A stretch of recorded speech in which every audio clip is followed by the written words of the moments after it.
Eu sou inevitável.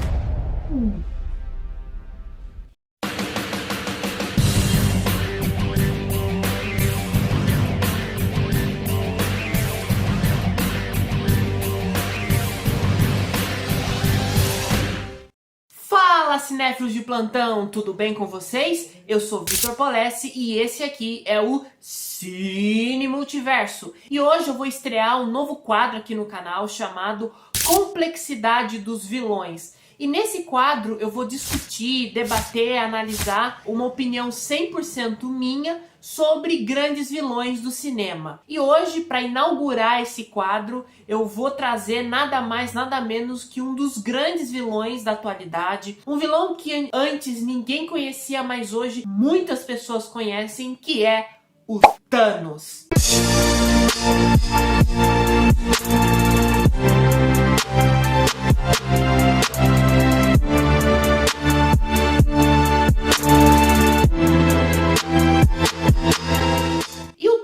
Ele é um personagem que nasceu dos quadrinhos e ele foi criado por Jim Starlin. E o Thanos ele foi sendo construído paulatinamente nos cinemas. Ele começou a sua jornada em uma cena pós-créditos de Vingadores de 2012. E aí depois ele reapareceu novamente em Vingadores Era de Ultron, em outra cena pós-créditos, e fez uma pequena participação em Guardiões da Galáxia de 2014. Ele só foi ter sua primeira aparição mesmo em Vingadores Guerra Infinita de 2018. Antes que eu comece a falar sobre esse personagem, esse vídeo tem spoilers de Vingadores Guerra Infinita e Vingadores Ultimato. Então, se você não assistiu esses filmes, então assista e depois vocês vêm ver esse vídeo. Ou se vocês não ligam para spoiler, então vocês também estão sendo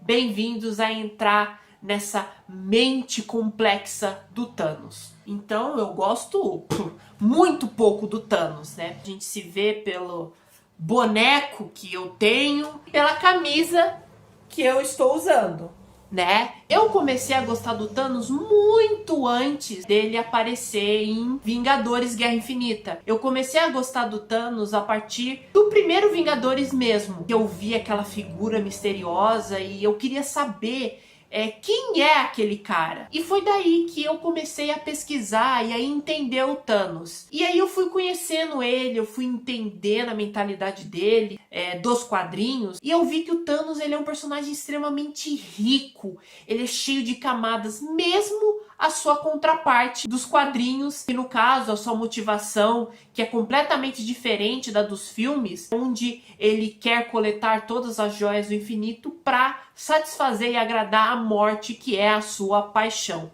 No cinema, isso é completamente diferente. A motivação do Thanos, ela é muito mais ambientalista, ela é muito mais humanista, por incrível que pareça. A motivação do Thanos é que ele quer restaurar o equilíbrio do universo, ou seja, ele quer fazer com que este universo ele fique completamente equilibrado em número de seres vivos e que os recursos naturais sirvam para todos em igualdade, onde não haja distinção entre ricos e pobres. E o Thanos ele vai construindo esse pensamento, essa jornada dele, a partir da experiência que ele teve em Titã, que era o planeta natal dele, ter sido dizimado completamente. Por isso que ele há tempos alertava. Ele era um estudioso do seu planeta e ele queria que os governantes fizessem isso, fizessem um genocídio onde eles aniquilassem metade da população para que não houvesse esgotamento ou um colapso no planeta dele. Ele queria propor um genocídio indistinto entre ricos e pobres, ou seja, você não era escolhido para viver ou para morrer, você era escolhido de uma maneira aleatória para viver ou para morrer. Só que o Thanos, ele não foi ouvido, ele foi tratado como louco pelo próprio planeta dele. E aí o que acabou acontecendo? Tempos depois, o planeta dele entrou em colapso e a raça toda dele foi aniquilada. Então o Thanos, ele carrega com ele tudo isso e faz ele querer coletar todas as joias do infinito para fazer isso com o universo, ou seja, matar trilhões de vidas e deixar tudo em perfeito equilíbrio. E o Thanos, ele começa essa jornada atrás das joias, e em Guerra Infinita a gente vê ele indo atrás de todas essas joias,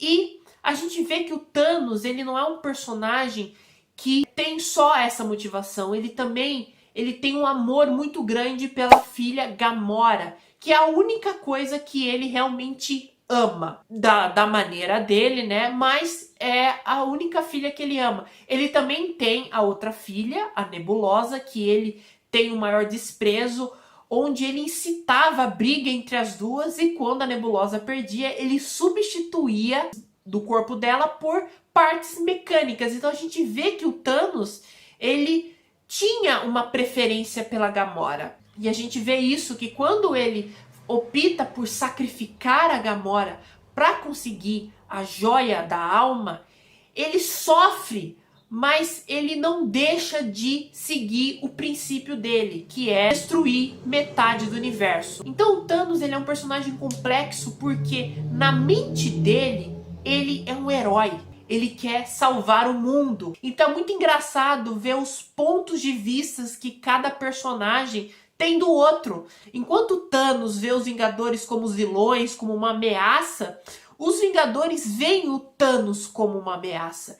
Então é muito interessante ver essa dualidade. E a gente acaba, né, às vezes se simpatizando com o Thanos, porque a motivação dele é muito interessante. Ele quer o bem do universo, por incrível que pareça.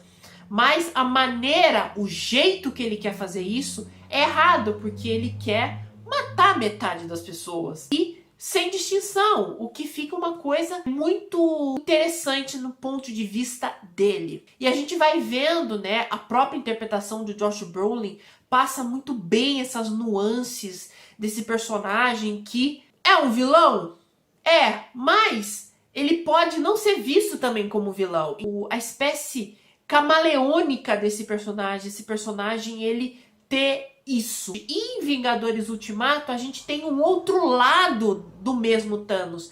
A gente se encontra com um Thanos muito mais jovem, um Thanos que está muito mais engajado nesse processo, enquanto o Thanos de Guerra Infinita, que muitos batizaram como o Thanos filósofo, em Vingadores Ultimato a gente tem o Thanos guerreiro. A gente vê a diferença entre esses dois Thanos. Enquanto um Thanos é mais pacífico, entre aspas, né? Um Thanos que visualiza muito mais a capacidade dele de ajudar, de querer mudar o universo, a gente tem um Thanos completamente sangue nos olhos que quer destruir metade do universo. Depois ele acaba vendo que essa fórmula, esse jeito, deu errado. Então o que ele faz? Olha só, ele resolve destruir o universo e começar um novo. Então a gente vê uma vontade de ser Deus, de querer controlar tudo. E aí a gente vai tendo um outro lado do Thanos. A gente vai vendo um lado muito mais animalesco, um lado muito mais selvagem dele, um lado que não pensa nos outros, mas pensa na própria ideologia. Então é muito interessante a gente ver isso dele, a gente vê essa diferença entre esses dois Thanos. E ele acaba, né, no final de Guerra Infinita, fazendo o que ele queria. Ele consegue dizimar metade da população do planeta. No final, a gente vê ele sentando no refúgio, né, no jardim, como ele costuma chamar. Ele olha para o horizonte e faz um sorriso. E quando a gente vê isso, a gente não vê um vilão.